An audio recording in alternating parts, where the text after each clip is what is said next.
אתמול בלילה היא אמרה לי שהיא פורשת. לא בא לה יותר על חליל צד.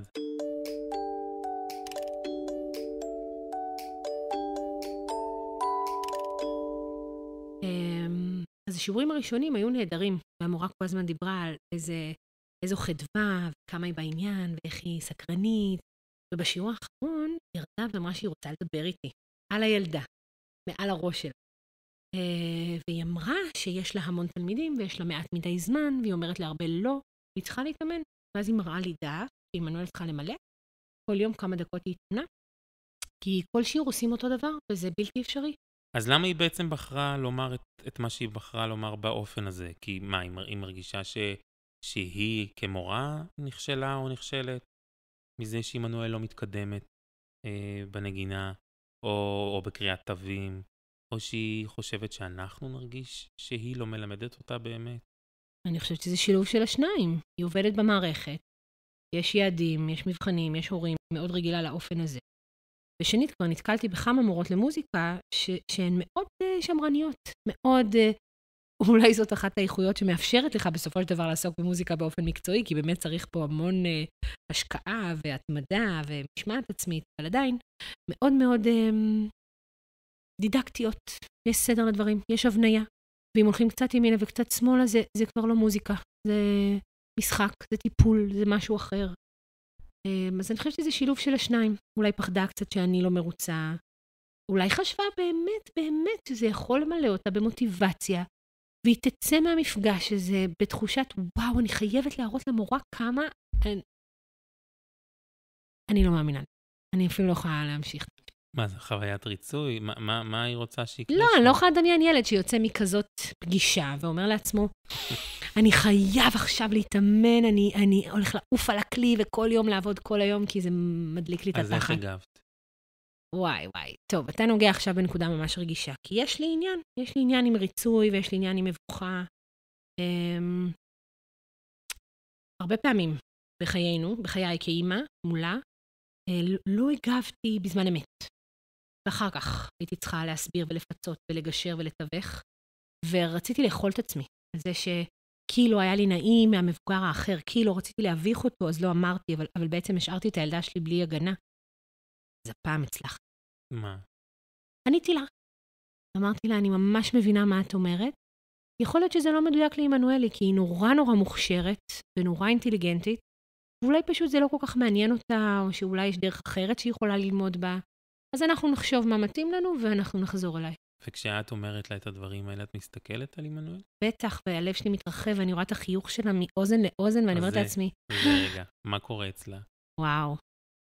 בעיניי חובה עכשיו מוגנות, חיזוק. אתה יודע מה? לא רק חיזוק שלה מולי, ושלה מול העולם, שלה מול האינטואיציה שלה. היא אפילו חובה חיזוק שלה מול המוזיקה, מול הפרקטיקה הזאת, שנקראת תווים, שכמעט עכשיו קרסה, נאנסה, נכנסה עמוק לתוך הארון, לתוך מגירת הדיסלקציה. מכיר את זה? יש חוויות כאלה בילדות שלא עובד טוב, ואז אתה רושם לעצמך שאתה דיסלקט ואתה לא מצליח, ואז אתה לא מנסה אותם יותר אף פעם. זה כאילו כמעט היה שם. אז אמרתי, לנו, לעולם, כאילו, לא, אולי זאת לא הדרך, זה לא הזמן, זאת לא הצורה. אז אני לוקח אותך רגע לבסיס, לעניין הזה של אני פורשת. ההורים שומעים את זה כשמכניסים אותם לחוג ספורט כלשהו ותנועה, ומכניסים אותם לאיזה חוג מוזיקה כזה או אחר, ומקהלה, משהו שהוא קבוצתי יותר. אני אומר שאנחנו יצורים חברתיים. בסופו של דבר, כשאנחנו בוחרים להיכנס לתוך קבוצה מסוימת, זה כי אנחנו רוצים להיות שייכים. אנחנו רוצים להרגיש משמעותיים. אם זה באופן פרטי, אז זה גם מול עצמי. אני רוצה להיות משמעותי באותו רגע כשאני חווה משהו מסוים בתוך החוג. אני אומר שזה כלי בסופו של דבר. להיות בחוג תנועה זה כלי להעביר מסרים, אבל הבסיס זה להיות שייך למשהו, זה להרגיש משמעותי. וכשאני מרגיש משמעותי, כשאני מרגיש שייך, אז הכלי הזה יעבוד. לא משנה מה הוא יהיה. אז מה שאתה אומר זה שכל מה שחשוב זאת החוויה, והבנייה והאיכות שהילד יכול לקבל מהחוויה, ולא הטכניקה עצמה? זה לא בא אחד על חשבון השני. זה אומר שאנחנו יכולים להיות בתוך החוויה הזאת של קבוצה, ולהרגיש משמעותיים, ולהרגיש שאנחנו חלק ממשהו, ואני מאמין שהכלי הזה שיהיה שם, הוא רק ילך ויתפתח ויגדל כשאנחנו נמצאים בחוויה הזאת. אז אתה בעצם אומר שהתנאי להכיל את הטכניקה החדשה הזו, זאת אומרת, לעבור איזשהו תהליך למידה משמעותי, הוא כשאתה מרגיש בביטחון. נכון. במקרה שלך אתה אומר שהיה חלק מקבוצה, יש המון, גם בשיעורים פרטיים אפשר להרגיש חשוב ושייך ומשמעותי. נכון, אני חושב שזה הבסיס. אתה יודע מי מדבר על זה הרבה? משה פלדנקרייז, שלצערי התרבות הפכה אותה שיטה המדהימה שלו, כן, אחד מגאוני הדור, להתעמלות למחלקה גריאטרית, ופשוט פספסו את העניין. הוא ממש פילוסוף, ויש פה גישה מטריפה לתנועה, לגוף, לדימוי, לתהליכים. בכל אופן, הוא מדבר הרבה, באמת, על איך אנחנו יכולים ליצור תהליך למידה משמעותי. עכשיו, מה זה תהליך למידה משמעותי?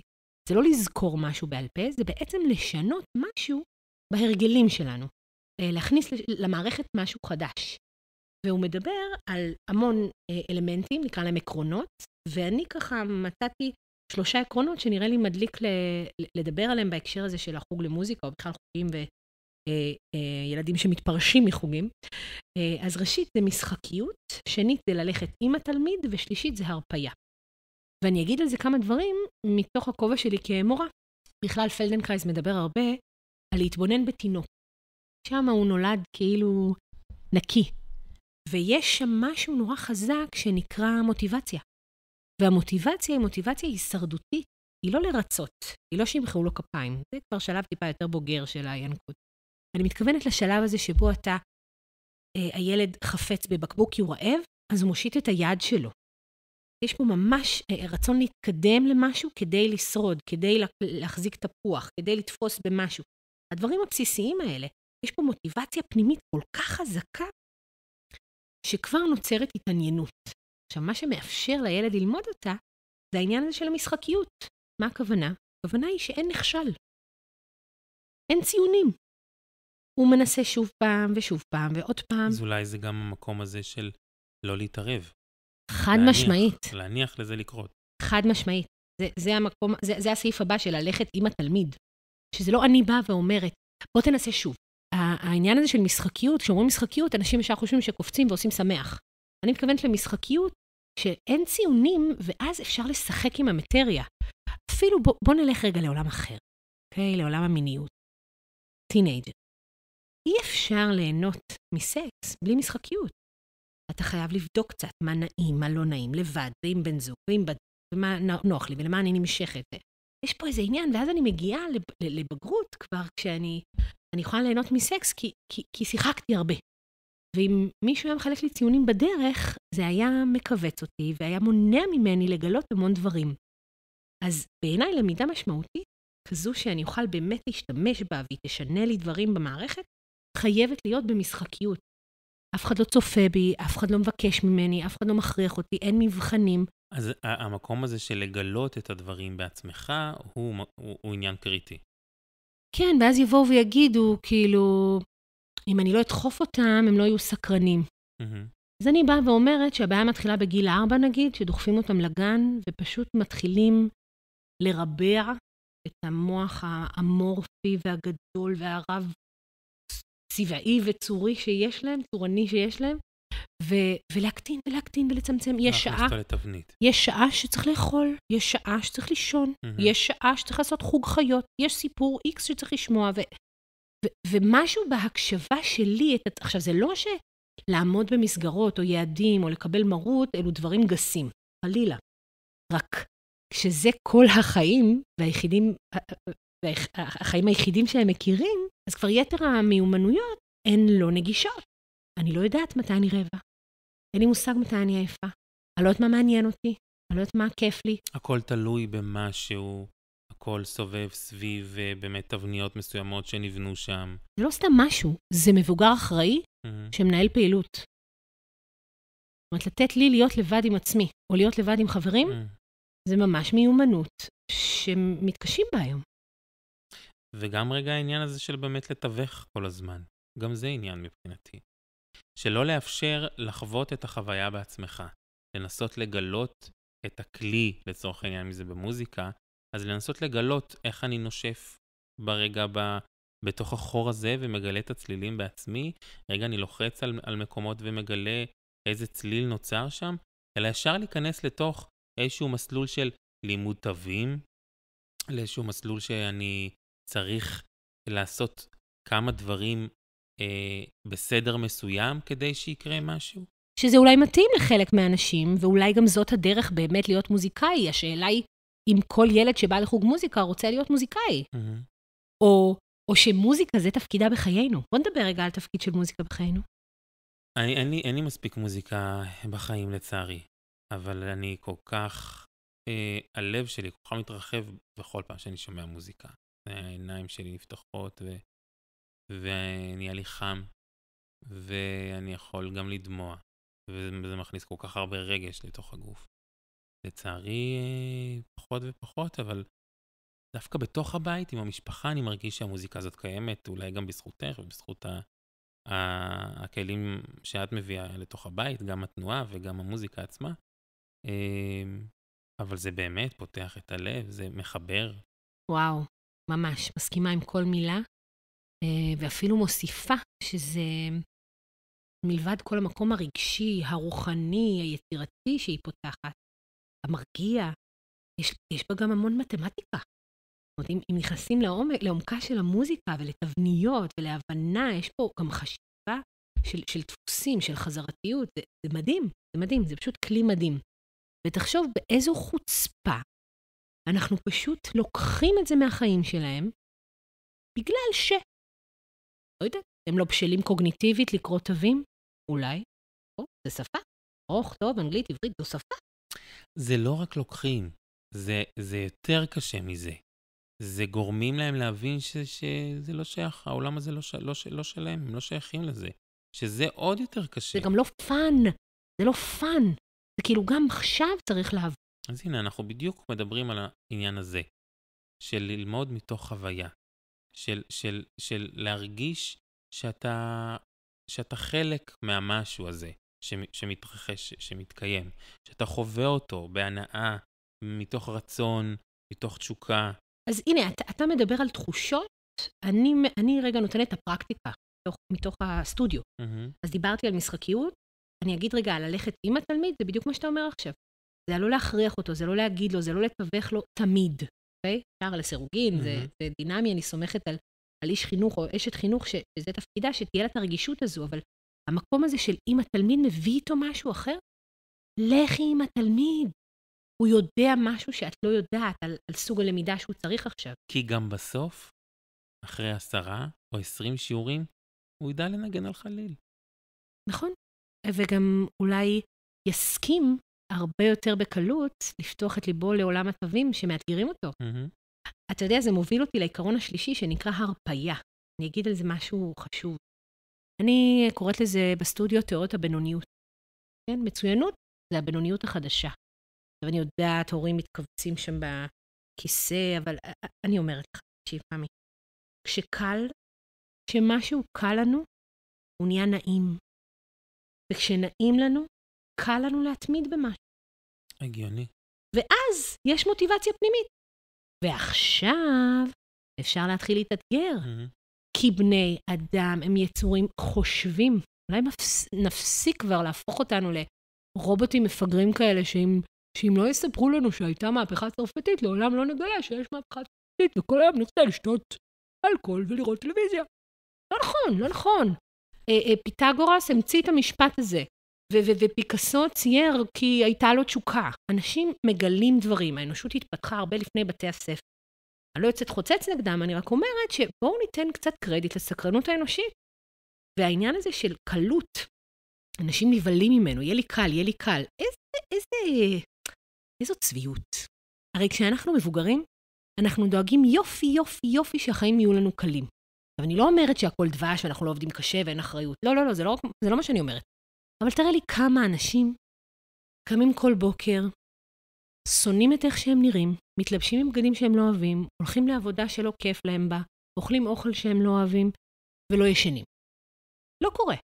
אתה מחליף עבודה עד שאתה מוצא את עצמך בערך, ואתה קונה בגדים שאתה מרגיש איתם נוח בערך, ואנחנו בתור מבוגרים מחליטים איך יראו חיינו כדי שיהיה לנו נוח. ולעומת זאת, לילדים שלנו, אנחנו לא מאפשרים את הנוחות הזו. אז כשאני אומרת קל, אני קודם כל מתכוונת ברמה הכי בסיסית, גוף, פיזית, שיהיה רפוי. אני אומרת, הרפיה זה החימום החדש. זה כשאתה הולך לעשות ספורט, אתה עושה חימום, אתה כאילו עושה את אותה תנועה הרבה פעמים, אבל קטן ועדין, ואז אתה חם, ואתה מתחיל להתאמן. לא. תחשוב שטונוס השריר שלך, אתה בא לבית ספר אחרי שהתעצבנת בבוקר על ההורים. אתה מקובץ יותר. מקובץ, ועכשיו את הקיבוץ הזה צריך להתחיל לקבץ. אין תנועה. אין אפשרות למשוך את השריר יותר. אבל אם שנייה נוריד, עכשיו נתחיל לקבץ. נסיים את השיעור, נגיד ב-90% קיבוץ, לא יכאב לנו. אז זה לוקח אותי לגמרי ליום-יום שלי. דבר. אני יום-יום פוגש מורות ותלמידים, אני מנהל את המסגרות הבלתי פורמליות בתוך בתי הספר, נכנס בדיוק לרגע שהשיעור האחרון מסתיים, והכיף או הפן או השחרור מתחיל, ואני פוגש את אותם ילדים מקובצים אחרי 5 או 6 שעות לימוד. כשדיברת על הקיבוץ של הקיבוץ, אז זה שם, ואז מתחילות להישאל השאלות. אבל בבוקר הוא בסדר, איך יכול להיות שבצהרון זה ככה? איך יכול להיות שבצהרון הוא מרשה לעצמו? ואני אומר, בדיוק את מה שאת אומרת.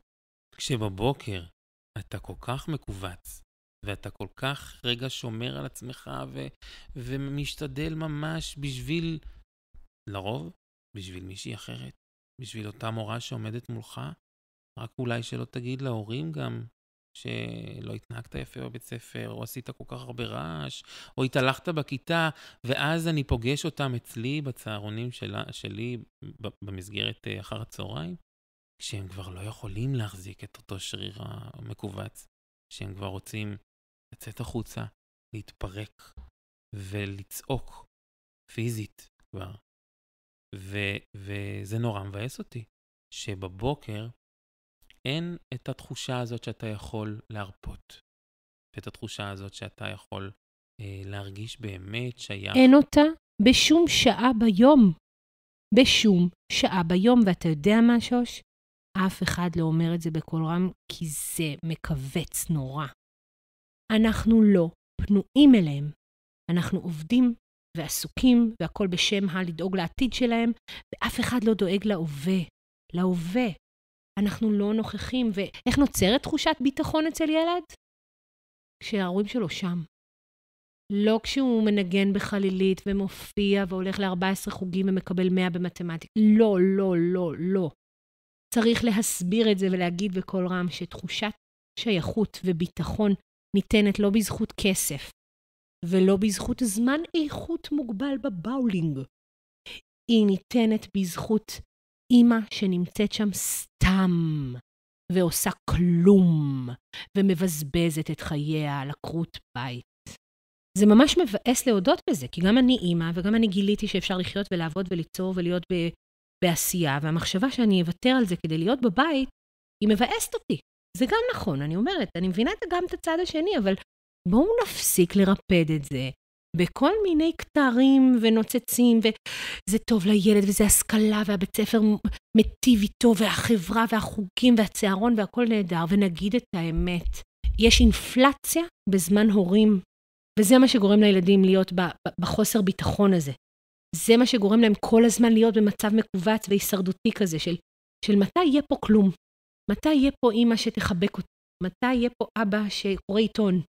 את מדברת על אמא ואבא, עדיין אנחנו חיים בתוך העולם המודרני הזה, ואנחנו חיים בתוך העולם הזה שאנחנו שולחים את הילד לצורך העניין לבית הספר. בוא נדבר על התוכנה הזאת, שאני הייתי מתאבדת, נשבעת לכם, אני הייתי מתאבדת, אם כשאני הייתי ילדה, היו מדווחים להורים שלי כל יום מה אני עושה ומה אני לא עושה. אתה יודע כמה פעמים זייפתי את החתימה שלהם, אורטל צריכה לצאת לרופא שיניים, אותך סליחה. גם אני.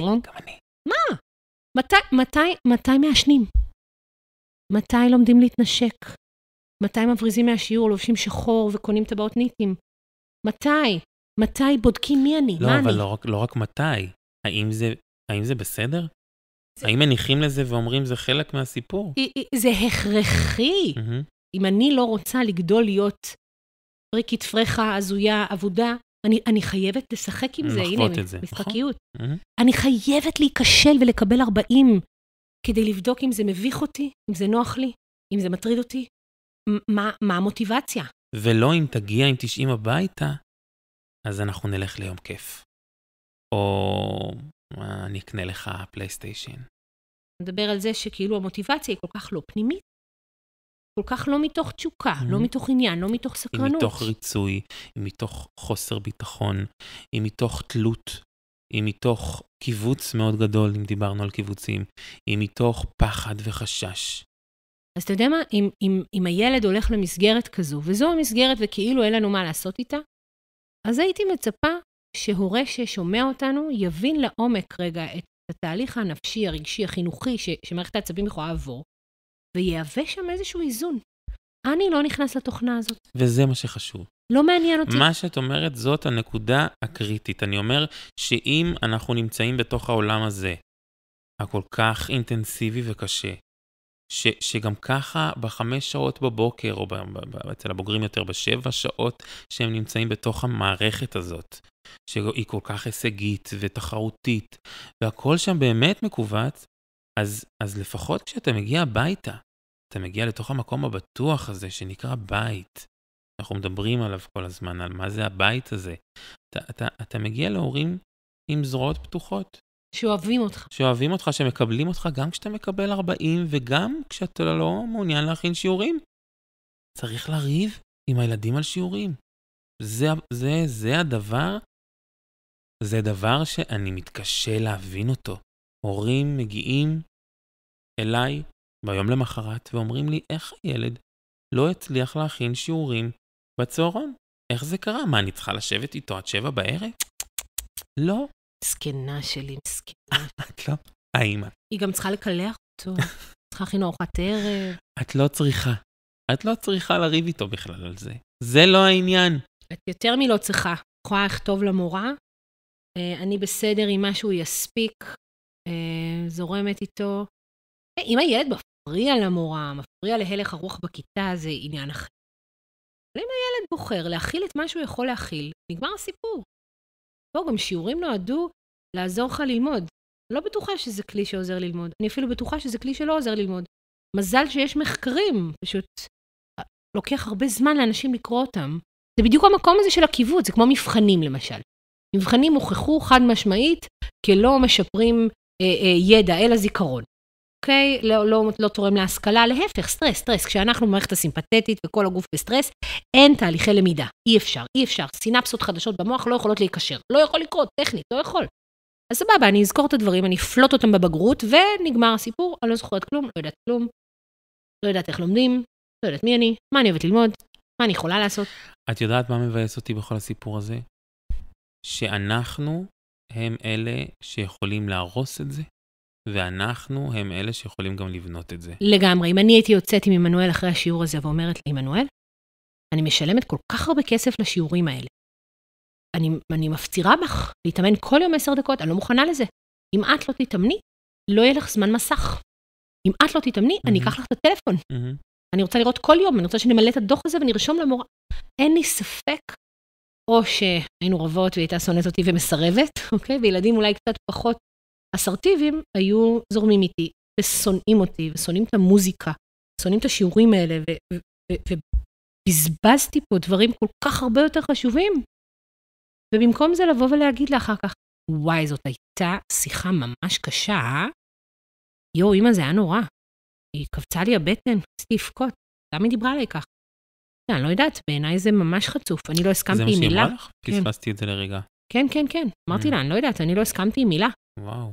אני עומדת מאחורייך, אני רק רוצה שתדעי, שמוזיקה יכולה להיות גם נורא כיפית, בואי לא נוותר. בואי נחפש מורה אחרת, שיהיה לך כיף איתה. ואז היא אמרה לי, סבבה, אמא, בא לי לשיר. בא לי פיתוח קול. יא מגניב, יאללה, בואי נעשה ביחד קליפ. נלמד, נקליט באולפן, התלהבה, נדלקו לה העיניים. כן, כי זה בדיוק זה. אני הרגשתי שהצלתי את המוזיקה ברגע הזה. הצלתי אותה. לא תיפול לנו. אז הנה, זה בדיוק הרגע שאנחנו יכולים לקבור את זה לגמרי, או להרים את זה למקום אחר, לתת ביטחון, להבין שאנחנו כאן, ההורים או המבוגר האחראי, שפותח להם את הראש וגורם להם להבין שלא כיסינו את זה בסמיכות ובקריות, שזה יכול להישאר פתוח, וזה יכול לזרום, וזה יכול להיות בהנאה ובתשוקה ובכיף. גם חוגים שאנחנו רוצים להתפרש מהם, וגם שיעורים בבית ספר. אתה יודע, כשאני הייתי קטנה, ההורים שלי נתנו לי לפרוש מכל חוג שרציתי, ולהירשם לכל חוג שרציתי, ואני זוכרת את ההערות מסביב, שלה לא מצליחה להתמיד, ועוד פעם היא עוברת, וככה הערכתי את זה, שהם לא שואלים אותי, וזה לא מטריד אותם, ופשוט מעבירים את הכסף מחוג לחוג במתנ"ס, וזה בסדר. ואני עפתי על המבחר, והיה גיל שבו כנראה גם הייתי בשלה, גם תחום שכנראה נורא עניין אותי, והתחלתי להעמיק, וזה קרה לבד. אפרופו מוזיקה ותיאטרון ויכולות אחרות, זה קרה לבד. את מספרת את זה ואני נזכר בזה שלא היה כסף לחוגים. ומה שהיה חשוב, זה עד שכבר הייתי מקבל את החוג המסוים הזה שרציתי, אולי חוג אחד היה בחיי. אני הייתי חייב לאחוז בו ולא להוריד ממנו את הידיים. מבחינתך. מבחינתי, וזה מהמקום של, לא של לרצות אותם, אבל עד שכבר השגתי משהו, וההורים שלי משלמים עליו, אני לא יכול לעזוב אותו. גם אם אני לא רוצה להמשיך, גם אם אני לא רוצה להמשיך להיות שם. טוב, זה נכון, אתה יודע, אבל צריך להגיד גם בכל רם שכולנו בני אדם, ואנחנו, אמרת יפה קודם, אנחנו יצורים חברתיים, והמקום הזה של לרצות, או לרצות להיות אהוב, נאהב, מוערך, הוא לא תלוש, אנחנו לא חיים לבד. שמחה שאנחנו לא פה באנרכיה. פשוט השאלה היא עד כמה זה בונה אותנו, ועד כמה זה מסרס אותנו. האם אנחנו מבטלים את עצמנו בגלל זה? מבטלים את הרצונות, התשוקות, האהבות, את היכולת ללמוד, להיות יצירתיים? או שזה מניע אותנו קדימה? אין מה לעשות. כולנו רוצים שההורים שלנו יגידו לנו כל הכבוד. לסיום אני רוצה להגיד לך תודה. רוצה להגיד לך תודה כן. על זה אני רוצה להגיד לך תודה. כן. על זה. נו, תגיד כבר, על מה? על זה שהבת שלי עמדה מולך, הסתכלה עלייך וראתה ושמעה קודם את התגובה שלך לאותה מורה לחליל צד, הרגישה את מה שהיא הרגישה ויצאה מחוזקת מהסיפור הזה. על זה אני אגיד לך תודה.